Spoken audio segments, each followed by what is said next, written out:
नमस्कार, आप देख लाइव टीवी इंडिया में आपके साथ जुनेद अंसारी आपको बातचीत करेंगे कि सारी पार्टियों ने जो है आज भारत बंद का जो है समर्थन किया है।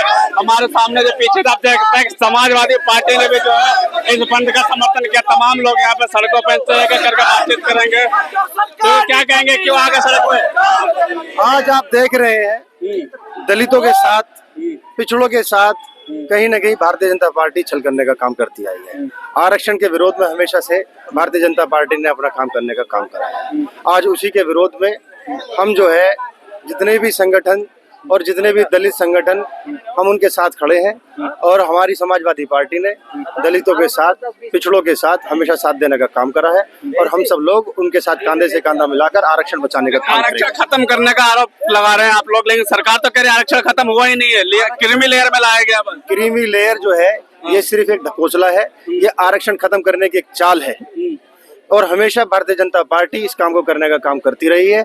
हम आरक्षण को खत्म नहीं होने देंगे। समाजवादी पार्टी हमेशा दलित और पिछड़ों की बात करती आई है, हमेशा जो है दलित और पिछड़ों को आगे बढ़ाने का काम करा है। आगे भी हम सब लोग दलितों और पिछड़ों के साथ खड़े नजर आएंगे, कांधे से कांधा मिलाकर हर एक लड़ाई में उनका साथ देने का काम करेंगे। हर एक लड़ाई में समाजवादी पार्टी का भी समर्थन है और बातचीत करेंगे। और भी लोग हैं, क्या कहेंगे, क्यों आगे सड़क पे जबकि सरकार का आरोप है कि खत्म नहीं हो रहा आरक्षण?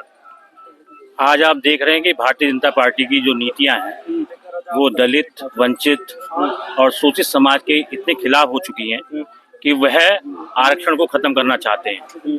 1 अगस्त 2024 को सुप्रीम कोर्ट माननीय उच्चतम न्यायालय का फैसला आया है, जिसमें उन्होंने केंद्र सरकार और राज्य सरकार को एक गाइडलाइन दी है कि आप लोग इसका आरक्षण का वर्गीकरण कीजिए। इसमें क्रीमी लेयर और इनका आरक्षण को वर्गीकरण आर्थिक आधार पर कीजिए और सामाजिक स्तर पे कीजिए, जो कि बाबा साहब भीमराव अंबेडकर के संविधान के विरुद्ध है, क्योंकि उनकी मंशा के विरुद्ध, क्योंकि मंशा ये है उनकी कि आरक्षण को किसी तरह खत्म कर दिया जाए। वो आरक्षण को खत्म करना चाहते हैं, यानी वर्गीकरण करके, उप वर्गीकरण करके वो आरक्षण में को दलितों को सो लड़ाना चाहते हैं। समाज में विघटन जो वर्गीकरण कर रहे हैं, आपस में फूट डाल रहे हैं, आपस में वो फूट डालना चाहते हैं कि समाज में फूट फैले और वो सिर्फ वोट की राजनीति करना चाहते हैं। भारतीय जनता पार्टी की नीतियां जो हैं हमेशा से आरक्षण के विरोधी, वो आरक्षण को खत्म, संविधान को खत्म करना चाहते हैं। संविधान तो चूमते हैं मोदी जी, हैं संविधान चूमते हैं वो, संविधान छूम कर और उनके गला काटने का काम करें दलितों का और पिछड़ों का और उनका अल्पसंख्यकों का, सबका। वो अगर संविधान के विरोध में नहीं हो, अगर संविधान को वो सम्मान करते हो, तो ये फैसला क्यों ऐसा आया है? क्यों नहीं केंद्र सरकार उस पर उच्चतम न्यायालय में जाती है और उस फैसले को कानून के द्वारा बदल देती है? अगर वो दलितों के इतने हितैषी हैं कि वो सरकार कानून ला सकती है, इसमें सरकार कानून ला सकती है कि जो वर्गीकरण की, उप वर्गीकरण की स्थिति है उसको वापस ली सकती है। और हमारी मांग है कि हमें उच्चतम न्यायालय से मांग है कि यह जो कानून है उसे वापस लिए, जो संवैधानिक जो उन्होंने फैसला दिया है वो असंवैधानिक है, उसे वापस लिया जाए और केंद्र सरकार इसमें कानून बनाकर इसको वापस ले। बिल्कुल साफ तौर पर जो समाजवादी के लोग भी यहाँ समर्थन में, क्या कहेंगे? आज जो संविधान के खिलाफ हम यहाँ पर आए हैं, जो संविधान के साथ छेड़छाड़ की है उसके खिलाफ है। हम आखिर तक साथ रहेंगे।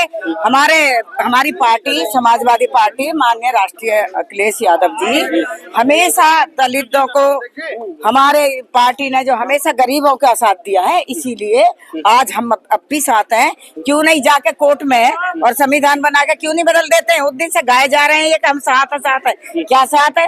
ये चाहते हैं कि जो हमारा आरक्षण था गरीबों का, जो हमारे दलितों का जो आरक्षण था उसको खत्म करना चाहते हैं। ये जो पिछड़ी जाति का उसका आरक्षण भी खत्म करना चाहते हैं। अच्छा। तो ये हम पार्टी, समाजवादी पार्टी की इसके खिलाफ लड़ रही है, आखिर तक लड़ाई लड़ेंगे।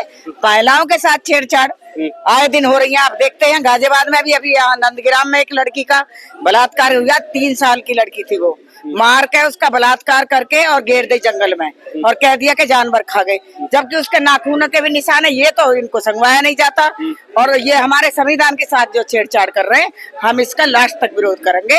हमारी महिलाएं भी विरोध करेंगे, हमारी समाजवादी पार्टी जम के विरोध करेंगे। बर्दाश्त नहीं करेंगे क्या? बर्दाश्त बिल्कुल नहीं करेंगे। अगर जरूरत पड़ी तो हम सड़कों पर उतरने का काम करेंगे, बर्दाश्त नहीं करेंगे। सड़कों पर उतरेंगे बिल्कुल। आज फिर भी समाजवादी, आज पूरा देश जो है भारत बंद है, क्या कहेंगे इसको?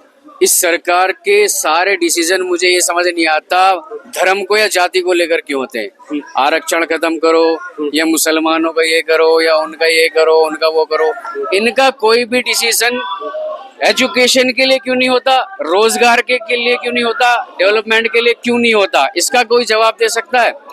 अगर स्टूडेंट्स के एग्जाम लीक हो रहे हैं, पेपर लीक हो रहे हैं, नीट वालों का क्या हाल हुआ था सब जानते हैं, इस तरह की घटनाएं हो रही हैं, एजुकेशन सिस्टम पूरा बिगड़ा पड़ा है, लोग सड़कों पे बेरोजगार घूम रहे हैं, बच्चे आजकल के युवा कितने बेरोजगार घूम रहे हैं, उनके लिए क्यों कुछ नहीं करते। आरक्षण से क्या होगा भाई, आरक्षण बंद करो। अंबेडकर जी ने जो बना दिए कानून, जो आरक्षण के जो नियम है वो बिल्कुल सही है, उसमें सबको इक्वलिटी का दर्जा मिल रहा है। जो लोग पिछड़े हुए हैं उनको आगे लाना पड़ेगा हमें, या नहीं? ऐसा थोड़ी चलेगा कि एक आगे हो गया ऊपर हो गया और तुम्हारा दूसरा जो है तुम्हारे पैर धो के पिएगा, ये वो जमाना गया, अब वो समय नहीं है, अब बदलना पड़ेगा। और इस बदलाव की शुरुआत जो है समाजवादी पार्टी, मैं पार्षद पति फहीम चौधरी वार्ड 48 और मेरे साथ में सारे जिला अध्यक्ष मानक और सारे हमारे सब बैठे हुए हैं, सभी आपने देखा होगा। हम इसके लिए आवाज उठाएंगे, लड़ते रहेंगे, जहां तक भी होगा हम अपना जो है इसको जारी रखेंगे। जारी रखेंगे, क्या कहेंगे? देखिए जैसा कि आज लेटर एंट्री का भी एक मामला है, जो हालांकि सरकार ने वो वापस ले लिया लेटर एंट्री, कह रहा था कि लेटर एंट्री के थ्रू भी आरक्षण खत्म किया जाए। पहले तो इनकी हरकतें बता दूं, एक आप कहावत सुनी होगी कि थूक कर चाटना, और ये थूक कर चाटने वाली कहावत इस सरकार में बिल्कुल 100% सटीक बैठती है, क्योंकि फैसले लाती है तो वापस लेने पड़ जाते हैं, संसद में बिल लाती है तो वापसी लेने पड़ जाते हैं। और ये सरकार वही काम कर रही है कि थूक के चाटने वालों में से है, जो डिसीजन पहले लाती है, फिर जब लोग उसका विरोध करते हैं तो इनको मजबूरी में वापसी लेना पड़ता। चाहे लेटर एंट्री की बात हो या आज देश भारत बंद का आह्वान हो, और भारत बंद का आह्वान किस लिए आप सभी जानते हैं, जो पत्रकार मीडिया है, इलेक्ट्रॉनिक मीडिया है चाहे प्रिंट मीडिया, क्यों ये आज भारत बंद का आह्वान किया, ये इसलिए किया गया है क्योंकि जो आरक्षण की छेड़छाड़, जो इनकी प्लानिंग जब से 2014 में सरकार बनी है तब से ही इनकी मानसिकता है कि ये आरक्षण किसी भी तरीके से हमें खत्म करना है। जो शुरुआत निजीकरण की हुई थी, वो निजीकरण की शुरुआत इसलिए की गई थी ताकि देश से आरक्षण, जो दलित, पिछड़े और शोषित हैं, उनको कहीं भी अपने बराबरी का दर्जा ना मिल पाए। वो जैसे आज से 50-100 साल पहले थे उसी स्थिति में बनाते हैं, साथ में लेके चलते हैं, सम्मान भी देते हैं। राष्ट्रपति, ये सब इनका ढोंग है, झूठा दिखावा है। अगर इनको सच्चे हितैषी है तो ये जो बाबा साहब का दिया हुआ बराबरी का ये था कि आरक्षण के जो सब एक समानता का अधिकार संविधान ने दिया है, आरक्षण ने दिया है, और उसको ये तरह तरह की नई नीतियां अपना के उसमें छेड़छाड़ करके कुछ ना कुछ हर 6 महीने साल भर में ये नई नई चीज लाने का प्रयास करते हैं। चलिए ठीक है, बिल्कुल।